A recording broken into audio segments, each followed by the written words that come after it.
Hi, welcome to one more webinar from Telerik India. This is a series of webinars we conduct here for India time zone almost every Thursday every month.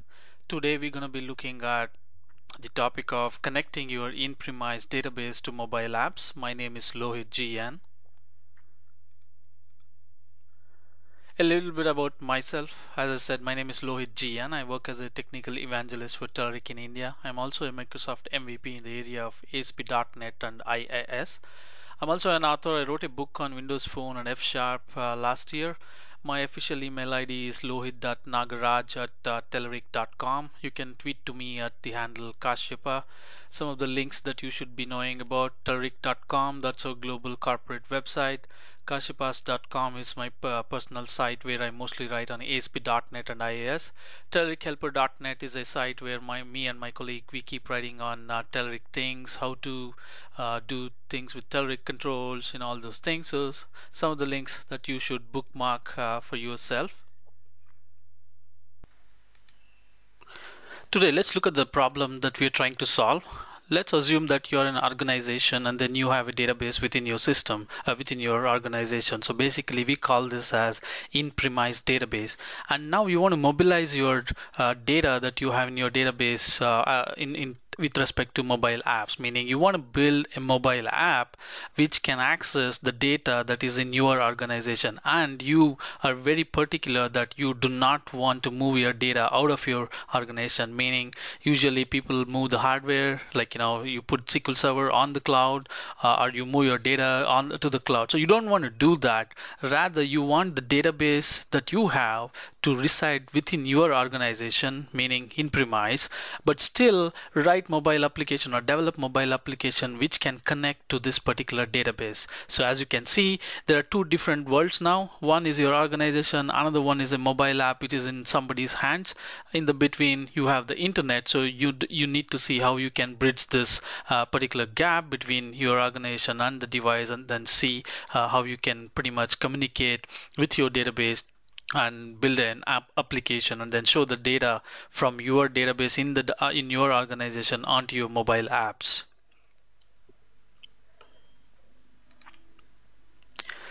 Typically, today this is what we're going to be looking at, certain solutions that you can go ahead with. I'm going to be talking about two solutions. Of course, there are many, but these two are something that I'm interested in, and then we feel that even you can do this two solution approach. You can use this two solution approach because it's very easy. These two solutions that I'm going to be talking about are pretty easy to kind of go and then start getting with, and then quickly it will get you quickly up and running. You can pretty much get your data exposed and then to your mobile application. Then your mobile application can start communicating with your data.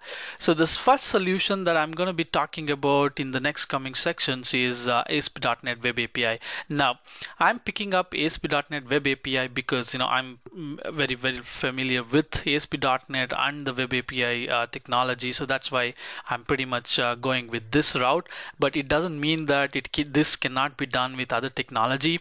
Web API is nothing but a simple web service which knows how to communicate over HTTP, and its lingo is completely HTTP, its terminologies is completely HTTP. So any client which understands HTTP can communicate with this web service. So similarly, you can create a web service in any technology that you're working on, be it Java, be it PHP, and then just all you need is a HTTP endpoint, and then that's what we're going to be seeing with ASP.NET Web API, how ASP.NET Web API provides you that HTTP based RESTful APIs which can be then communicate. The mobile apps can communicate and then pull data or push data, all those things. The second solution that we're going to be looking at is what we call as Telerik Backend service. Telerik Backend is a mobile backend as a service which is part of Telerik mobile platform itself, and we're going to be looking at how this Telerik Backend makes it easy to actually expose your in-premise database as a service without pretty much writing any code. Yes, you're right. You heard me right. Without writing pretty much any code, it's just a bunch of configurations, and then you will be up and running. So there are other solutions available. As I put on the slide, Azure related services are available. One is maybe an Azure Service Bus. There is a Azure SQL Connect or something like that. So I'm not familiar with those things, but yeah, that's what I said. Like today, I'm going to be talking about solution 1 and solution 2, which is Web API and Telerik Backend. Of course, if you know any other service solutions, please you can drop a comment on our blog post, and then we'll be happy to take a look at that and then see what we can do with that. So as I said, we'll look at solution 1 and 2 today. Let's take a look at solution 1, that is ASP.NET Web API. What do we do? So I'm not going to go deep into what is ASP.NET Web API. Rather, I'm going to start building on, thinking that you already know Web API, or how to make a web service. So think of Web API as a web service, and then we are now building a web service. If you want to know more about Web API, you can always go to the URL that I put up at the bottom of the slide. It's www.asp.net/web API. So basically the idea here is to build an ASP.NET Web API application. So basically it's nothing but a web application which will have web APIs, or we call it in terms of Web API world, it's controller API controllers. So what we do is we build a ASP.NET Web API application. Of course it needs a application server to host, and since it's ASP.NET, we will need an IaaS, or you can also do out of the host. We call it as without IaaS, you can do a hosting, out of the box hosting. So basically build up the Web API web application, host the web application on an application server like IaaS. Then you should expose this particular app server or the application server, that is IaaS, as a public IP, or put this particular machine which is running your web app to the internet. Of course, you got to put it behind a firewall, otherwise malicious attacks can happen. So basically you create a DMZ, you have a firewall. Behind the firewalls you expose your IaaS that you have using a public IP, and that particular public IP now can be accessed outside your organization. Of course it will be secured through the firewall. You can think about all the authentication things, like your mobile app should send you a tokens, or your mobile app should send you a certificate, or your mobile app can send you a simple header based value, so that you can kind of authenticate on your web API application itself. So basically you're exposing the app server to the outside world behind a firewall. Then you can connect to this web API using HTTP communication, because web API is all about HTTP. So in your mobile application you can pretty much start consuming this web APIs, which are nothing but exposing your data from your in-premise database in your mobile application, and then you can now start reading data, writing data. So depends on whatever scenarios you have. So this is solution 1 that we're going to be looking at, and then next we're going to see a small block diagram as to how this looks like. So here's the solution 1 block diagram. As I said, you have your organization. In your organization you have your database, and then now all you're going to do is set up an app server, which is nothing but IaaS, a machine, a Windows server which is running an IaaS software, and all you do is you host your ASP.NET Web API solution, or the Web API application, inside this app server, and expose this app server to outside world or to the internet using a public IP. You can add your domain or anything that you want to do, but behind a firewall, so that it is kind of secure. And then now a mobile application which is running on a mobile device can actually interact with your web API through that the public IP. And then since it's all HTTP, the mobile application can read, write, update, delete the data depending on what you have exposed. And there you go. So this is the solution that you will this is one of the solutions that we're going to be looking at today. So what we're going to do next is a demo on this solution 1, wherein I'm going to use Visual Studio 2013, and then I'll create a, I'll also use another software known as Telerik Data Access. I'm using Telerik Data Access because it has a very nice, cool feature of developing web APIs without writing single line of code. So yes, you heard me right again. You do not have to write any single line of code in order to generate a web API. All it does is, it's pretty similar to what an ORM does. So Telerik Data Access is actually an ORM, but it has an additional features wherein once you create Telerik Data Access model, you can right click on it and then say like, hey, I want now you to generate the web API based on this data model. So in the data model, what I'm going to do is I'm going to select all the tables, and then now I get a data model, and then I will say all this data model has to be exposed as a web API, but I don't write any code. Rather, I'll just click some buttons, and then I will have the web API ready. So once my web API is ready, that means that my web API application is ready, and then I can just host it in an IaaS and then expose it to the outside world, and a mobile application can be written in such a way that it communicates with this web API, and then we will see a small mobile application demo wherein I read the data and then show the data on the mobile app itself. What you're seeing here is a SQL Server Management Studio connected to mySQL Server. Assume that I'm connected to a SQL Server which is on premise, or which is in premise, meaning within the organization, and then it contains a database, and then we want to expose that database to the outside world, that is so that a mobile application can communicate with the data. So first thing that we're going to do is, I'm just trying to show you that the database that I'm going to be using is Northwind. Northwind is a very famous fictitious trading house database that pretty much most of the .NET folks would know. I've been working with this database for quite some time now. It's been a decade that I've known Northwind database for all my demo purposes. So that's what you see here. This is the SQL Server, and then I have a database, and then next what we're going to do is we'll see how to create a ASP.NET Web API application which connects to this particular database, and then it reads the data from here and exposes the data to outside world as a web API. What we have here is a Visual Studio 2013. I'm just opening my Visual Studio, and then what we're going to do is create a new project of type ASP.NET and then Web API in particular. As you can see, this is my start page on the Visual Studio. So I'm now going to go and then say new project and select ASP.NET Web Application. Let me change the position where I'm going to store this.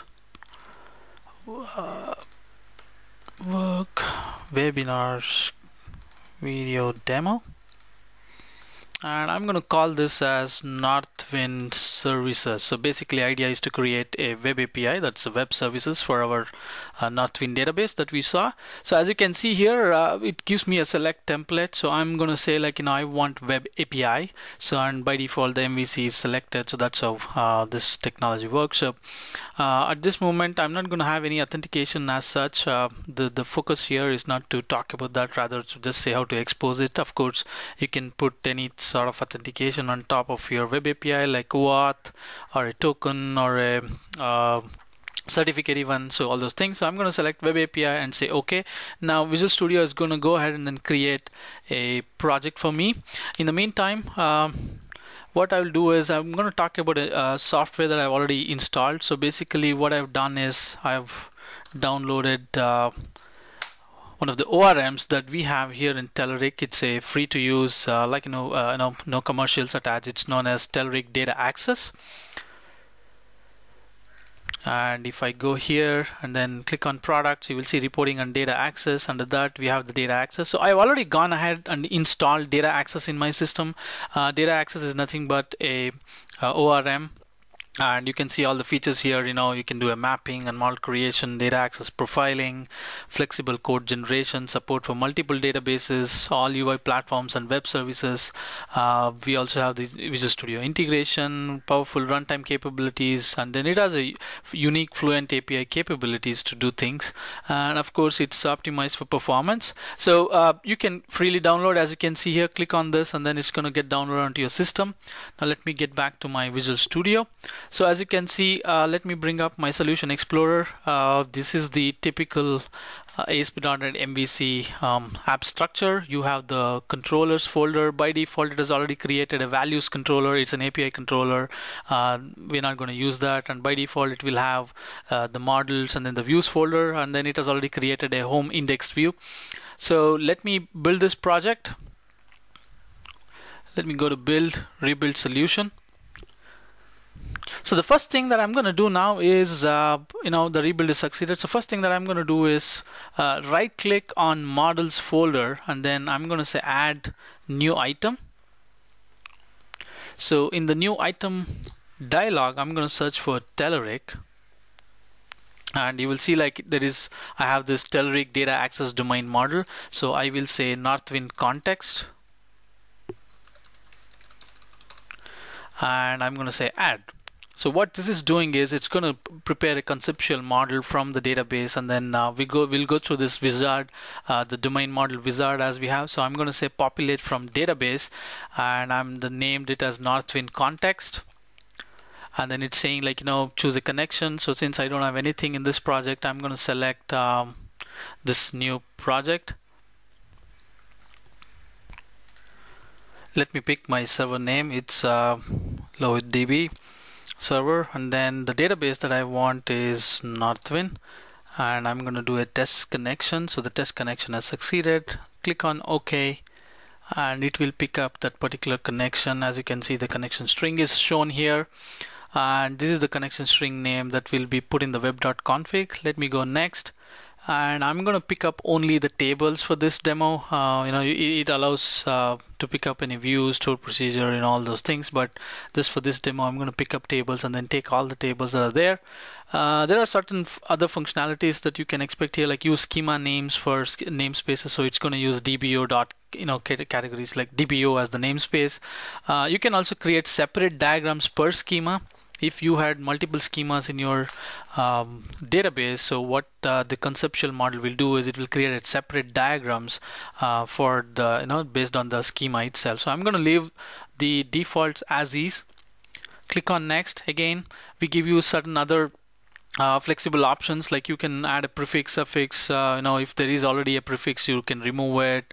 The casing, the pluralization, all those couple of flexible things that you can do with fields, classes that get generated, fields that get generated, the properties, the navigations, all those things. I'm going to leave it default for now. And then it says code generation template. I'm going to say use the default, generate context, leave it default for now as is, and say finish. So what we will see now is a data model being created in the models, and we have named it as Northwind context. By default, it would have gone ahead and then put all the Telerik data access, as you can, Telerik data access binaries. Now, what the Visual Studio is telling is if the project has been previously enhanced by data access, it will be reloaded. Yes, since it's added couple of reference points, now it's going to reload. So let's give it a second. So there we go. Project has been reloaded, and then here is the model folder with the Northwind context.rlink being created, and then you can see all the generated files here. So this is the categories.generated.cs. So it has gone ahead and then created the POCO class from the database. So this is the category table being projected as a C# class here. And now, so we have just created the conceptual model, that's it. So this doesn't help us anything. This is still in the C# layer. This is still within the project, but we need to expose this to outside world. So what I'm going to do is I'm going to first save all, go to build, and then rebuild solution.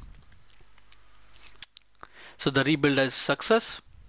So what I will do now is right click on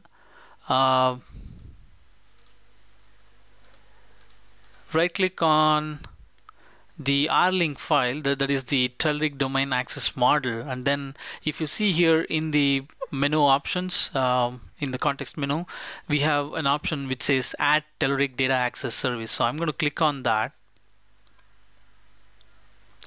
So it knows that already I have something called as Northwind context, which is a Telerik domain access model, and then it is asking me where do you want these services, where do you want the service that you want to generate in. So I'm going to say host it in the Northwind services project itself. It says service code base. What do you want to do? Do you want to use the same or create a new project? All those things. So I'm going to say use the existing project.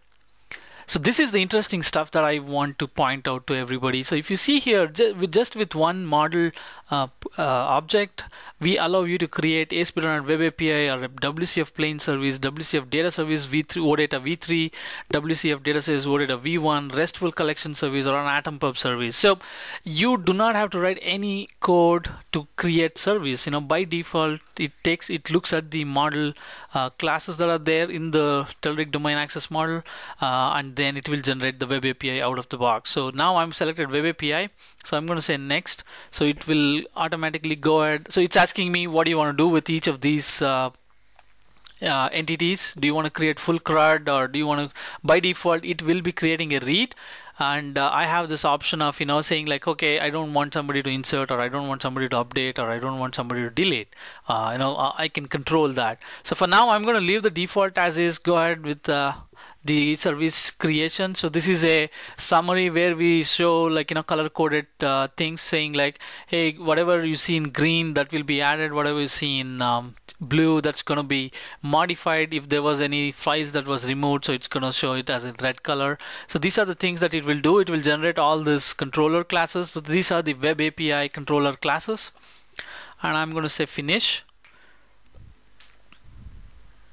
It takes a couple of seconds to create or scaffold all these controllers and then put into the project. So what it will do is it's going to put every classes that you see there in the summary, like open access base API controller, open access base repository, Northwind context repository, and all the other controllers. It's going to put it in the root of the project. What we will do is, from a maintenance perspective, we will just copy all this and then put it into controllers folder, because I'm pretty much I follow the convention that all my API controllers should be in the controllers folder. So I'm going to copy all these guys and just put them inside controllers folder. So Control X, and on the controllers folder Control V. So let me show you what has been done. Just with the R-Link file, it has gone ahead and then created this open access base API controller. If you see here, it is basically inheriting from API controller. That's the base class every web API controller has to inherit from, and we give you a base class. And from this, what we do is, if we look at a categories controller, so this is a so this will be exposed as localhost or whatever, the domain /API/category. So that's how you convention for a web API. And you can see here, categories controller is inheriting open access base API controller. It has the get methods, and then this open access base API controller will have all the other methods like get, post, and all those things. And now let me go ahead, save, and then rebuild my project. Okay, the rebuild has succeeded. So let me run an Internet Explorer.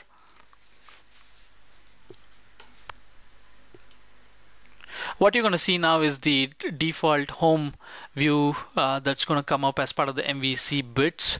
So that's okay. So we would have to navigate to API/categories in order to look at our web API. So there you go. So by default, what has happened is Visual Studio tooling puts default home view, which talks about ASP.NET and all those things. So let me bring up Fiddler. So I'm opening Fiddler. Fiddler is used for sniffing HTTP traffic. So as you can, so what I will do is, this is my assume this is the system where we have hosted the web app, the web API web application, and we have just created the web API. So in order to check if that is working or not, what I will do is I'll compose an request, and I'll say API slash categories, and I will say accept. This is application slash JSON.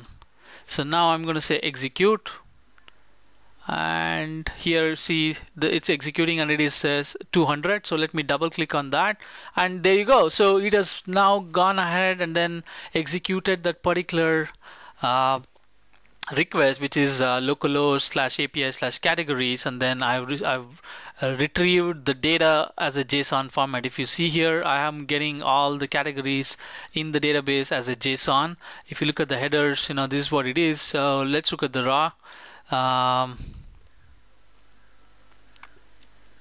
And this is the JSON, this is the raw data that came back. If you see here, it's HTTP 200, and this is the JSON that comes back. And here's the request we made. So we said get localhost slash API slash categories, accept application slash JSON, host is so and so. So assume that this is the app server where I've installed the web API, and then I've exposed this to the outside world. So instead of the localhost, it will be like HTTP, then whatever domain name you have given or a public IP that you have given, then slash API slash categories. So that is the scenario we are in now. We just created an app server, hosted the web API on the app server, and then we have, let's assume we have exposed it. So next what we're going to do is we're going to look at how to create a barebone, how to create a mobile application which talks to this particular API, and then reads the data, the categories, and then shows all the data in a mobile application. So we just finished building the web API, or the web services that is required to expose the data to outside world. So now next thing that is required to be done is to create a mobile application which can connect to this particular data, the service. So what I'm going to be doing is I'll be using Telerik's mobile platform, and in particular I'll be using this service called App Builder. So App Builder is a IDE for hybrid mobile application development. Using App Builder, you can build iOS, Android, and Windows Phone 8 hybrid apps using the single HTML5, CSS, and JavaScript code base. So what I've done is I've already gone ahead, signed up for App Builder, got my platform account, and then one of the fantastic features of App Builder is that it has a lot of choices in the way you want to develop. As you can see here, we have an in-browser client, meaning you just need a browser to work with the IDE, or you can use the Windows client. So there is a WPF application which you can install. It comes as an App Builder Windows application, Windows client, or you can actually develop cross-platform hybrid mobile apps using the Visual Studio extension of App Builder. So that's what I'm going to be using. There are other two choices: Sublime Text Package and also Command Line Interface. So you're free to pretty much use any of these IDE choices. But today I'm going to be using the Visual Studio extension, and then showcase you how you can create a mobile app. So here is my Visual Studio. What I've done is I've already installed the App Builder Visual Studio extension. So as you can see here, it shows App Builder, and I just have to log in. So it will pretty much pick up my identity because I already logged in once, and then it should have my cache, and there you go. So I have been already logged in now. So it sees that my account is valid, and it sees that I'm a valid user, so it has logged me in. So what I need to do now is to go to new project and just click on Telerik in the installed templates, and click on App Builder, and then I will take a Kendo UI blank project. So again, let me pick the location where I want to store the project, and I'm going to call this as Northwind Mobile App.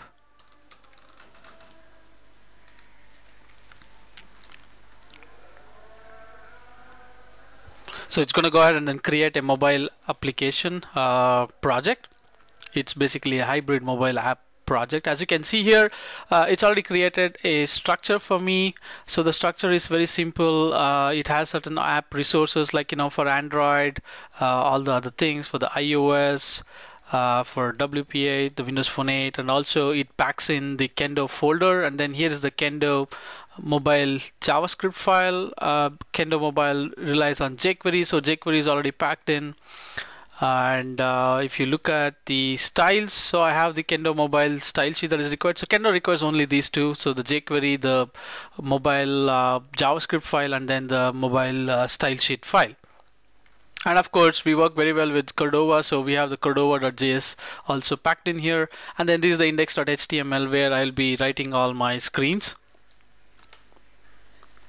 With Kendo UI mobile application, you start your application with a layout. So first, let me just give an ID to my body. So I will say this is Northwind app. And then what I need to do is I need to define a layout for my application. So I'm going to keep it simple. And then what I will do is let me increase my font size. So I'm going to keep it simple, and then just define a header in my layout. So basically I'm saying a div data-role is a layout. I've given it a ID of main, and then div data-role header, div data-role navbar. So navbar is something which is specific to Kendo UI mobile. So that's a Kendo UI mobile control. And then I said I need a span here, but its role is a view title. Next, let me save this. Next, what I'm going to do is I'm going to go and then create a folder. And I'm going to call it as scripts, and I'm going to add a new script file, and I'm going to call it as app.js. So in the interest of the time, what I will do is I have code already built up, so I'll just copy and then paste it. So here's the code. In the interest of the time, I already prepared it beforehand. So basically I'm creating a immediately invoking function.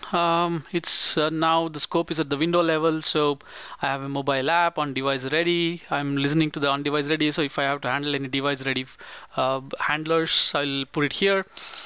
This is the important part. So you need to create a Kendo mobile application and then pass in the document.body, and then I'm seeing certain options here. So one is the transition, meaning navigation between screens has to be a slight transition. It should use a flat skin that we have. The layout it should use is a main, and then the initial layout that it should show is views/categories.html. So next what we're going to do is create the views folder and also a categories.js, which handles the logic for the categories HTML page. Let me go ahead and then create a new folder. I'll call it as views, and I'm going to say add new item. This is going to be HTML, so I will say categories.html, and let me remove all the HTML that is required. So we don't. Here is another thing about Kendo UI mobile control. So the views themselves, they don't need any HTML because Kendo mobile application will compose different views into a layout which contains a header, the body, and then the footer. So we have already defined the layout with the header. So this is a view. In the view, all I need to do is just define the HTML that is required. So I'm going to say is div data-role is view, and I'm going to give it an ID. Data-id is categories, and the title of this view or the screen, the mobile screen, is categories. So I'll just say this, and of course I will be using MVVM concept here. So I'm going to say app.categories is the model that this particular screen will get. So we will come back to the model in a moment. So I think this is a good time to go back and then create the model itself. So let me go and then add a new item in the, which is a JavaScript, and then call it categories.js. So in the interest of the time, I already have the code created. So let me just get the code and then explain.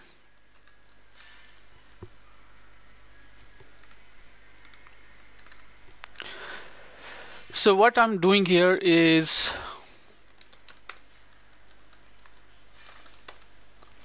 if you see here, I have the reference to the app variable, which is at the Windows scope. Then I go and then create a new object here called categories. Then I'm creating a categories model. So the category model is basically I'm telling what is the ID. So it's a category ID, and then fields that it contains is name, category, and the name and the description. So this category name is actually the column name or the field name that is present in the API, but locally I would want to reference it as a name instead of category name, and description is going to be description. Then here's the interesting thing with the Kendo UI. So we have this Kendo UI mobile Kendo UI data source, which can be used under web or mobile or any places. So it will just invoke the URL that you give, and then it will do all the heavy lifting for you. So as you can see here, all I'm saying is I want you to read from this URL, and then data type that you should get is JSON, schema is model. That's it. So I've created a categories data source, and I've created a view model. In the view model, all I'm doing is if somebody clicks on a category, select what should happen, and then in the return, I'm returning the data source itself and the function that should handle the handler, which is the select handler. So let me save this. Let me go ahead and create one more file, which is a JavaScript file, which is called as app settings or settings. So here what I'm going to do is I'm going to pretty much create a bunch of settings which will be for the application. So I already created the code beforehand. So all I'm doing is I'm just creating a window level object called app settings, and then it's going to contain a session settings and then the URLs that it has to connect. So for the URLs for categories, if you see here, localhost 40824/API/categories, this is what the API that we just built. So in a practical scenario or in a real world scenario, this won't be a localhost colon a port number, rather it would be a domain or a the public IP of your particular app server. So for just to showcase this concept, what I'm doing is I'm using my localhost machine, assuming that it is the app server, and then now the mobile application that I'm going to create is connecting to this app server, maybe over the internet or whatever it is. So now if you go back to category JS, here is the URL that I have set. Kendo UI data source, transport read URL, app settings URL, categories. That's it. So now what we need to do is we need to define the UI for the categories HTML. So what I will do is I'm going to create an unordered list, and I'm going to say data-role is equal to list view. So this is Kendo UI mobile list view, and then data-bind. What I'm going to do is say source is equal to categories, and data style that I want is inset. So this is very specific to the Kendo UI mobile list view. And another thing, interesting thing that you need to note is it needs a template to show each item in the list view itself. So what I will do is I will say category item template, and that's all it is. So let me go and then get the code in order to save some time. So this is the category item template. As you can see here, anchor, data bind, click, call this particular event handler, and then I'm just using a div to display the name and the description. So that's all it takes to create one screen in Kendo UI mobile framework. So now let me save this, and then in the app builder we will get something known as run in simulator. So if you can see here, we have this option called run in simulator. So I'm going to now run this app in the simulator and see how it works. We need to do one more thing before we actually run the simulator, and that is to add reference to app.js, category.js, and setting.js in the index.html. So let me just quickly drag and drop all these three. So first let me get the settings, and then get the app.js, and then get the categories.js, and save the whole solution. And now we'll launch the app simulator. Let me run NotWin mobile app in simulator. And there you go. So that's all it takes to create a mobile application using Kendo UI mobile. And also note that we just exposed the Northwind data that was there in the in-premise database over a web API or a web service, and then now the mobile app is actually going and then reading from the web service. So in order to show that it is in fact reading from the web service, I can go to this network tab, and I can say like, hey, I want you to record it, and then I'll refresh the page, and let me search for host slash categories. Categories, yeah, there you go. So this is the call that has been made. If you see the header, it's going to HTTP localhost 40824 API categories, and the response that came back was a JSON array for all the the data. Here is the preview of the data. So there are 8 records, so it's showing all the 8 records, the category ID, category name, description, and all those things are coming. And then what I've done is I've just showcased just output the name as the first line and then the description as a second line, and this is how you actually go ahead and then expose your in-premise or connect your in-premise data to your mobile app. So this is a solution 1 demo that has been done, and in the next section what we're going to do is we're going to look at the solution 2, which is to use the Telerik backend and then use the DataLink servers and data connectors. So we saw the demo of solution 1, where we have used the ASP.NET Web API to create a web service and then expose it and consume that from the mobile application. Next up, we're going to be looking at solution 2, which is using the Telerik backend connectors. Before I jump into showing you the what exactly is Telerik backend and all those things, what I want to talk about is this Telerik platform itself. So this is basically a Telerik mobile platform. We can develop cross-platform mobile applications using Telerik platform. As part of the Telerik platform, we have the prototyper, app builder, backend services, mobile testing, app manager, app feedback, analytics, and then also we have the native script, meaning you can use JavaScript to create a native mobile application. It's not an hybrid, rather it's native, but you will use JavaScript to program the mobile application. So today we're going to be focusing more on backend services, but note that everything put together forms Telerik mobile platform. And in the interest of the time, what I've done is I already gone ahead and then signed up at telerikplatform.com.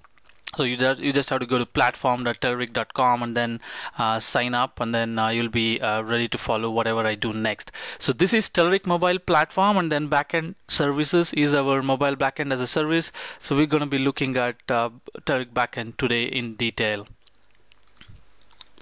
So let's talk about the solution 2, what exactly we mean we do in the solution 2. So solution 2 will make use of Telerik backend data connectors. Telerik backend, as I said, is a MBAS.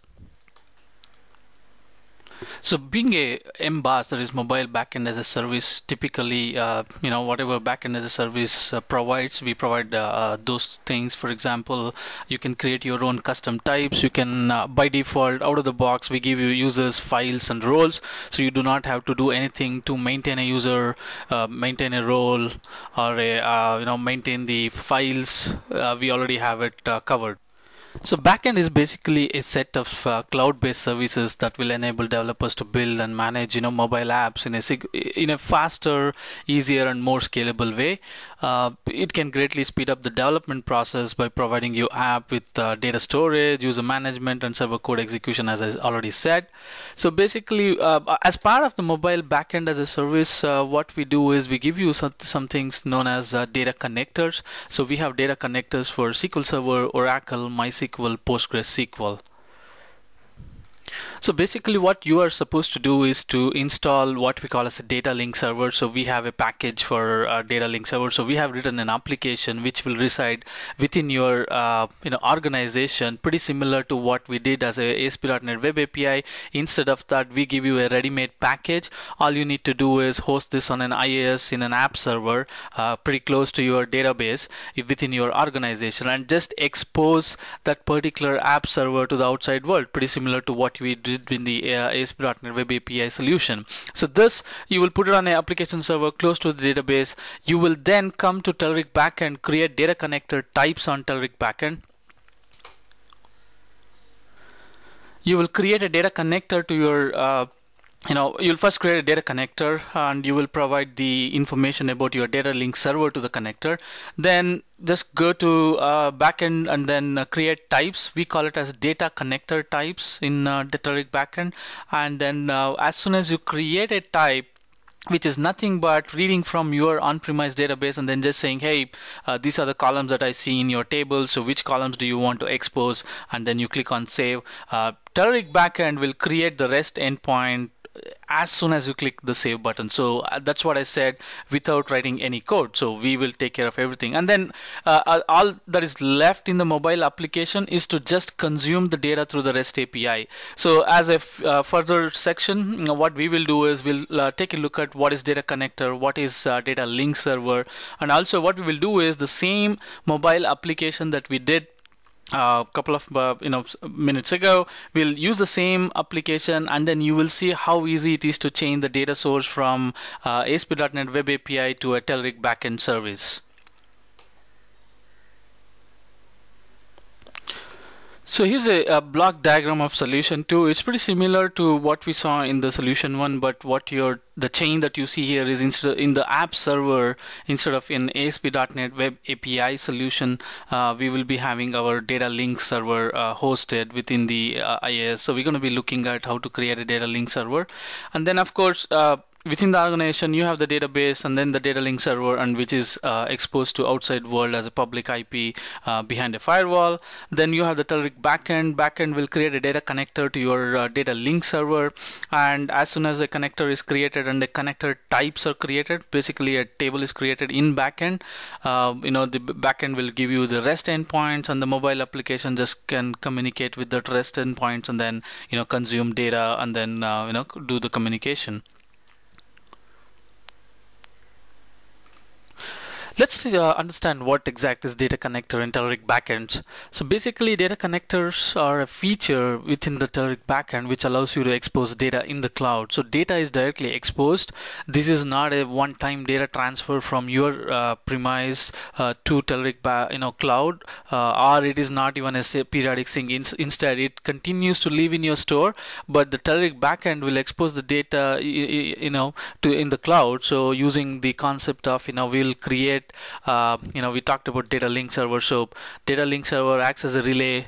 In fact, the Telerik backend acts as a relay. It talks to the DataLink server, which is on premise, and then whatever request comes to the Telerik backend is piped back to the DataLink server. DataLink server goes ahead, executes the data, translates that to format that backend can understand, and then give it to the backend, and backend will just simply return back or respond back to the whoever was the caller. So basically, data connectors is a feature which allows you to expose your on-premise data or in-premise data in the cloud.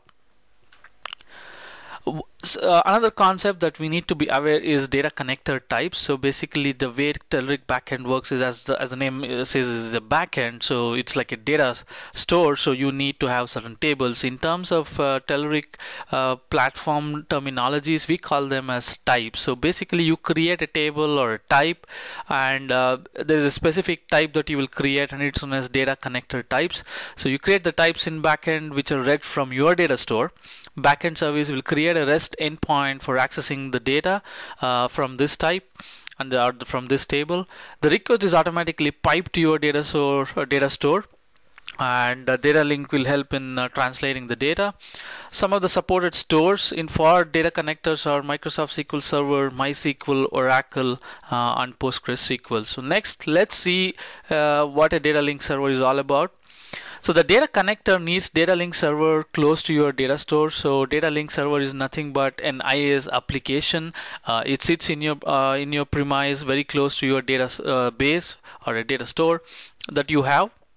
And all it does is it translates data from data store to backend format, usually which is a JSON. So the REST endpoint that Telerik backend will provide when somebody requests, a GET request or whatever request is sent to that particular endpoint, Telerik backend will pipe it back to the DataLink server, saying like, "Hey, go give me that data for that particular table."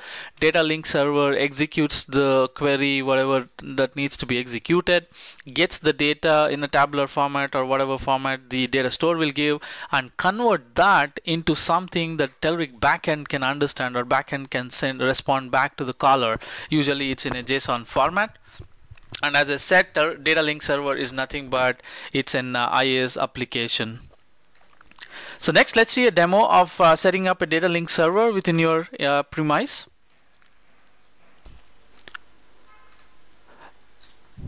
Before we set up DataLink Server, or before we install DataLink Server, there are a couple of steps that you need to follow. First thing would be to go to platform.telerik.com and log in with your credentials. So as I said, in the interest of the time, I already created my platform account. So this is my user ID on the platform, and I'm putting my password. So when I click on login, it's going to take me to platform.telerik.com. And this is what you see as the home page or the portal, Telerik platform portal. So these are all my workspaces that I'm working on. Workspace is nothing but a segregation of different projects basically. So I can now get inside, I can create a new workspace. So I'll come back here and then say DataLink Server workspace, and create a workspace. So next, what we need to do is, if you see here, this is what Telerik platform is all about. The Telerik mobile platform app builder, which lets you build hybrid mobile application. This is an IDE, app builder native, which lets you build native applications using only JavaScript. Backend services, this is the backend service that you can use. Analytics, you can analyze your mobile apps, how they're doing on the field. This is mobile testing. We give you a mobile testing framework, app feedback, and an app prototyper. So what I'm going to do now is to create a backend services project and give it a name of DataLink Backend, and say create project.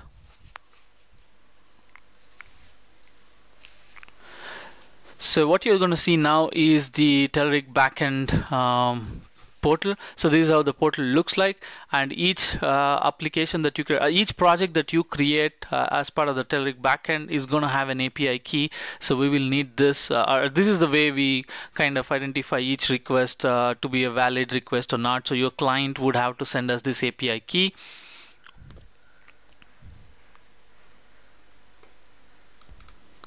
And here's the API key that pretty much this you will need this to put it into your mobile application, so that the communication from the mobile app to backend, this backend can happen over this secure API key. Next, what we'll need to do is to go ahead and then download the DataLink Server package itself. So I'm going to click on the right hand side, there is this getting started drop down menu. Go to downloads, and if you come down, there will be a download SDKs and tools. Click on backend services. What this is going to do is, if you see here, there is a section which is DataLink Server, and here is the package that you need to download. So DataLink Server installation package. So the instructions are available here. So that's what we're going to be doing now. I'm going to click on download, and this is Chrome, so it's getting downloaded here.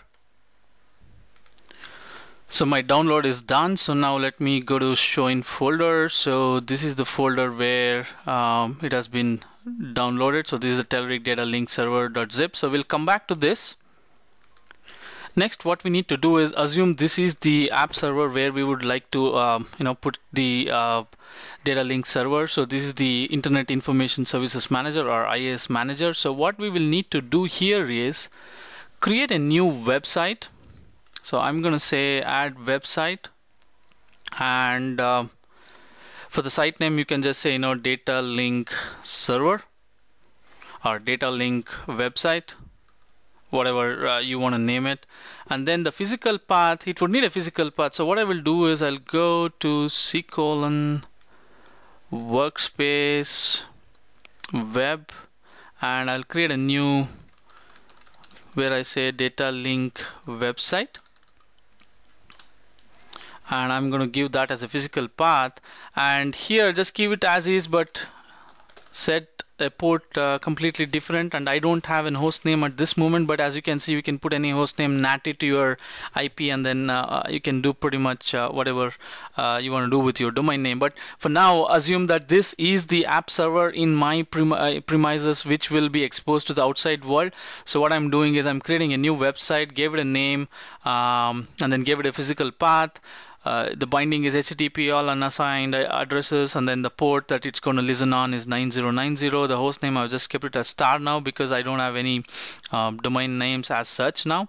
You know, in a real world scenario, you will have a domain name. This machine IP will be made a public IP, and then you will NAT that public IP to that domain name. So click on OK. So as you can see, it's not yet started. So one tip that you will need to make note when you're doing this is your IIS manager should have web deployment enabled. So basically what you should do on your web server, you should make sure that you have web deployment tool is installed here, and only then you will see on this right hand side there is something known as import application. Remember a moment ago we downloaded the DataLink Telerik DataLink Server zip file from Telerik platform. So what we're going to do is now on this website, click on import application, and we're going to browse to that place where the package is there. So I'm going to go here and say Telerik DataLink Server.zip file. I'll say open, click on next, and this says what the package contains. That's fine. So this is what we are doing is we are bundling an IIS application, and then we are just going to go and then unzip that.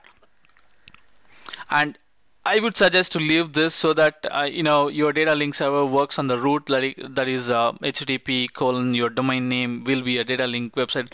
If you want to put another subpath, it's fine, but I would say as a kind of just leave it to the root. So make this text box empty. It says the application will be installed into DataLink website. Most applications are usually installed, it's saying like, usually under the website there'll be a subpath that's going to be done, but that's fine. I know what I'm doing. So I say next. So as you can see here, the package was installed successfully. It was 5 directories and 30 files. So details are here. So, it just unpacked everything, and then I'll click on finish. And if I go here and then switch to content view, you will see that we have unzipped a ASP.NET application. If you see here, it's basically a global.asx file, and then a couple of things that are there. One thing that you would need to do is in the keys folder, remember when you create a data connector, you will need to get a keys text file and then place it inside this text file, because we don't want any request that is made to this DataLink server to be executed. So we will check if the call was from Telerik backend, then only we'll go and then respond to that. So we'll see that step when we create a data connector. But remember that in the keys folder, we are supposed to keep that keys text file that we'll download later. But now what we'll do is we'll go ahead and then say manage website and start. So now since we have finished DataLink server installation, so what I'm going to do is I'm going to just go and then hit that particular website. Remember we created the website at 9090. So when I hit this, you will see that so this is actually a JSON feed that's coming out of our Telerik DataLink server. It is saying the result OK has error false. So meaning I have done a handshake and then handshake is good. So the DataLink server is running. Now don't get confused with the localhost. As I said, I do not have this system exposed as a public IP, so I'm just assuming, or I want you to assume that this is a system which will be exposed to the outside world as a public IP, and when you want to test that from the outside world, of course this will have like 10 dot whatever IP that you will have, and then that will be the system that is exposed outside, and then when you hit 9090 you will have this result OK has errors. It just says that I'm running, so that's what it is. So so now we have set up the DataLink server.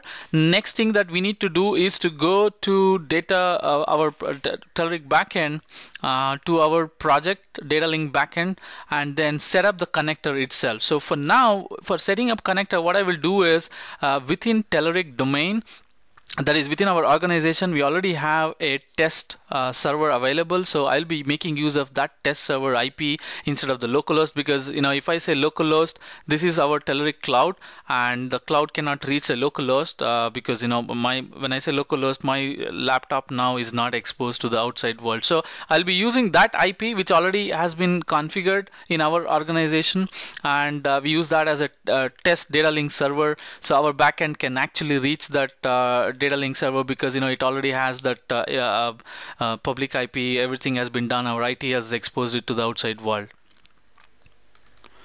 In order to create a data connector, you first click on settings on the left hand side, the menu option that is there in the last, it's known as settings, and on top of the settings page you will see there is a link called as data connectors. So as you can see, I do not have any data connectors as of now, so I'm going to go first create a data connector.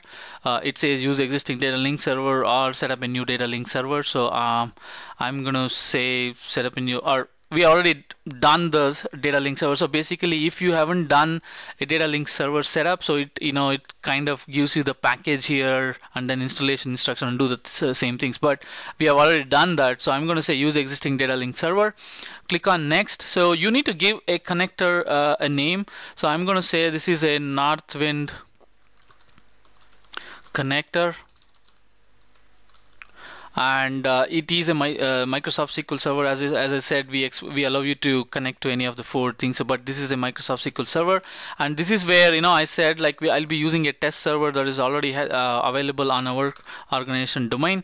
So this is 176.132.19:9090. This is where the DataLink server has been set up, and this is the authentication key file that I was talking about. So you just have to click on that, so it will download a key file. So as you can see here, it has downloaded this txt file. So if you click on that, so this is the API key that this particular text file contains. All we need to do is copy this txt file, go to the place where we have set up the DataLink website, and then in the keys folder just paste it. I think I didn't copy, so let me go back, copy this file, and in the keys folder I'll just paste it. So this is what you need to do in your basically in your app DataLink server. In this case, since I'm using this test server, it's already done. It already has the the API key, everything done. Now here's the interesting thing that you need to note: we need to give connection string that the DataLink server should execute the queries on. So this connection string is the database connection string within your premises. So of course, don't worry, you will be putting your user ID and password, but this is completely secured. There's a lot of security we put in place for this particular backend platform. So what I'm going to do is I'm going to say data source is we hosted a SQL Express, and the initial catalog that I want to use is Northwind, and the user ID is known as DataLink, password is a DataLink. So before creating, we can actually go ahead and then test if this DataLink server is accessible or not. As you can see here, it says test connection succeeded. So I'm good. So I'm going to click on save. So now we have a data connector that have been created, and you can see the status is available. So what is next thing that needs to be done? Just create the type. That's it. So now let me go to the types. So on the left hand side you have this types, and then these are the 2 things that I was talking about: create a content type or create type from a data connector. So what we want to do is create a type from the data connector. So now it already sees that I have a data connector called Northwind connector, and notice what it has done. This is all the tables and then views and then stored procedure that are there in the Northwind database in my premises have been pulled into this particular drop-down list using the DataLink server. So we just created the DataLink server, we have given the connector, it is using that connector to go and then say, hey, give me all the tables. So what I'm going to do is I'm going to select categories, and it is asking me destination type name. So this is nothing but the type name that I want in backend. So you can change it. The source table name is categories in your Northwind SQL Server database, but on a Telerik backend I can just change change it to whatever I need, but I'm going to keep it as categories for now. And then here is the mapping that you do. You just say source field name, select all the source field name. I do not want picture for now, so I'm going to select category ID, and it comes as ID in Telerik backend. Category name, I can just say name. If I want a description, I can say description as is, and then I'll click on save. So as soon as I click on save, now you will see that the whole data on this categories table that is there in premise is now going to be seen here. There you go. I now have the complete data that is there in my in-premise categories table in Northwind database coming on to Telerik backend, but we have not stored this particular data in backend. As I said in my slide deck, we let your data reside in premise, but what we do is we pull it into backend. And not only that, I can show you now. Let me get my API key. So this is the API key. Let me copy this. So I copied my API key. So now what I'm going to do is I'm going to open up a new tab in Chrome, and then we allow RESTful endpoint. So this is the API endpoint for accessing categories. So remember, I just told you that in the beginning that without writing any code you will have a REST endpoint. So this is what it is. So when I hit this now, I'm going to get the data right from Telerik backend. It says count 14, result is this array. So this is the format in which Telerik backend sends us the data. So ID, description, category name, and then meta, can read, can update, can delete. So I have exposed this categories endpoint as a public, meaning anybody can read, write, do full CRUD on this. So you can actually go ahead and if you go to types and click on categories, and see, you will have a permission here. So you can go into the permission and say, hey, the kind of permission that we have is public read only role based. So you can create your own roles for your mobile application and say only the admin who logs into the mobile application can update, but anybody rest should be just read only. So those kind of granular permissions can be done here. You can see here what the permissions mean. So let's not get in there now for now. Let me go back to the categories. So we saw that we have readily the API available, and also we can see in the portal that the connector type is pulling data from the in-premise database using the data link. So the next step that is left is to just change the mobile app that we did in solution 1 to actually make use of this API. So we'll see how easy it is to do that. Let me get on to demo that mobile application. In order to consume the Telerik backend data, so what we can do is we can use certain SDKs that we ship. So if you see here, come back to the download section, go to backend services, you will see that there are certain SDKs and tools available. Let me click on that. So this is the place, and as you can see here, select a platform or a tool. So I can select like .NET. So if you see here, there's a .NET compatible 4.5 and 4.0 binaries. For Windows Phone, we have the Windows Phone 8 SDK. For Windows Store, we have Windows Store SDK, and hybrid and web. So I'm going to be using this hybrid and web because we have already created a hybrid mobile app. So if you see here, JavaScript SDK for hybrid mobile apps and websites. So either you can download the package as a zip file. I mean, basically the JS will be downloaded, and then you can then add it to your project. Or what you can do is we can directly use the JavaScript SDK from our CDN. So what I will do is I'll copy this, and I have already opened up my mobile application app. Remember, this was Northwind mobile app that we had used. So what we need to do is add a reference to Everlive or the script here. So let me just bring in the script here. So let me make this correct. So what we have done is Everlive is a code name for our Telerik backend. So Telerik backend is the commercial name, but we love to call it as Everlive because that was the kind of a nickname that we had, or the code name that we had when we were developing it. So we're going to have this everlive.all.min.js added up. So that's the first thing that you should do. Second thing that I'm going to do is to go and then create a variable here, call it as el, and then what I'm going to do is basically instantiate the Everlive object. So that's all is required, and this is my API key from the backend project. After having done that, notice that what changes I'm going to do. So this is the Kendo UI data source, which was actually connecting to our web API, right? So the changes that we will be doing here is very minimal. So what I'm going to do is I'll just say type is equal to Everlive, and in the transport what I'm going to do is I will remove the read. We don't need that, and then I'll say type name category. So remember, we created a type connector data type in our backend project called categories. So I'm just giving that, nothing else needs to be changed. So now I'm going to go here and then say run in simulator.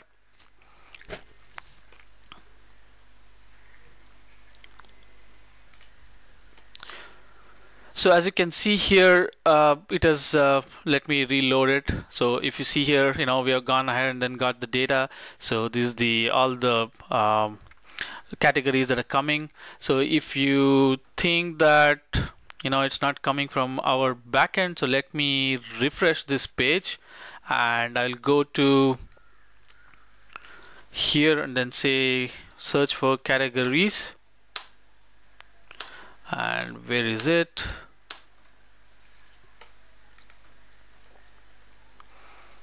So let me just search for categories again.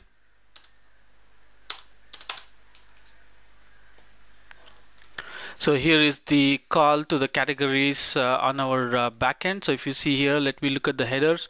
So there you go.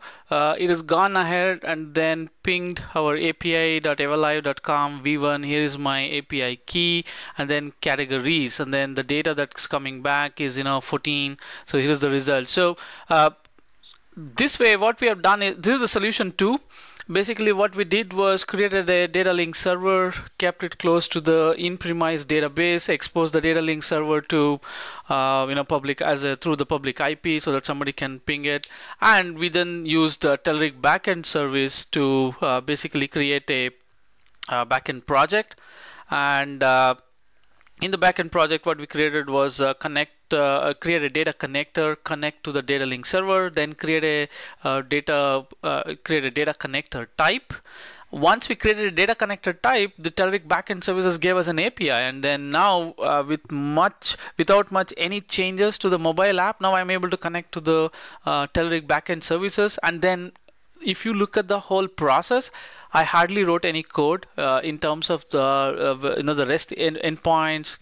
I don't have to write any code to create a web service because the Telerik backend services does that. So all I've done is just go ahead and then just configure things like configure DataLink server, configure data connector type. That's all, and then you have your in-premise data being exposed to the outside world, and then a mobile app can consume that. So to close in on this today's webinar, things we did to expose in-premise database. Solution 1 was using ASP.NET Web API. Solution 2 was Telerik backend and the data connectors. Hope you got a idea as to if you have a similar situation in your premises or in your organization, you now at least know what needs to be done in order to expose your in-premise database to outside world, and maybe mobilize your in-premise data using a mobile app. Hope this gave you kind of a getting started with these scenarios, and we hope that your 1 hour was well spent with us, and we look forward to your presence in our future webinars too. Thank you. And then if you need to get in touch with me, my name is Lohit, and here is my email ID, lohit.nagaraj@telerik.com. Have a good day.